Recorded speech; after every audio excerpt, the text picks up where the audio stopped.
Hello friends. तो friends आज video रे आपण मानक मु सिखेबी केमिति आपण माने मात्र 500 टंका आरंभ करी एक बिजनेस बनै पारिबे।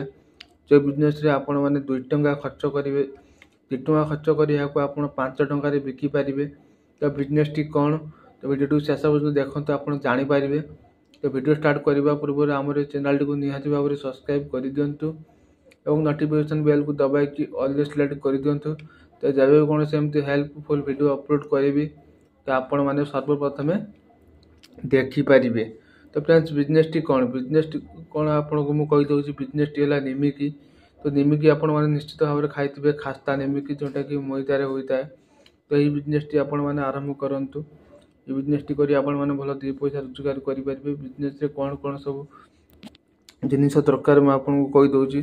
बिजनेस टी आपण मानक यथास्थ जमीक आपण मानक मैदार आवश्यक पड़ो एवं चीनी एवं आमर जो खास्ता कला जीरा जो कह जाए कला जीरा तो आपण मानक रिफाइन तेल आवश्यक पड़ो।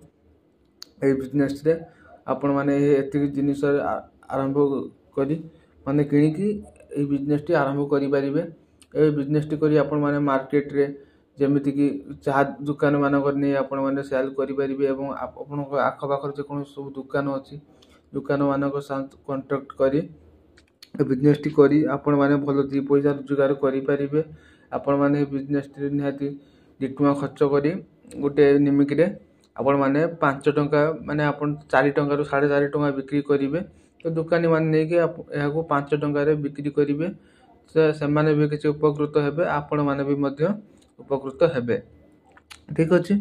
तो आप आशा करेंगे बिजनेस टी करी आपण माने भल 2 पैसा रोजगार करेंगे। मासक आराम से आपण माने 15 ରୁ 20 हजार रोजगार करेंगे निहाती भाव में। तो आरंभ करंतु भल 2 पैसा रोजगार करंतु। आशा करी बिजनेस वीडियो आपको पसंद आसो। तो वीडियो पसंद वीडियो लाइक करेंगे। पुणी देखा आव नुआ वीडियो रे। रहुछि धन्यवाद।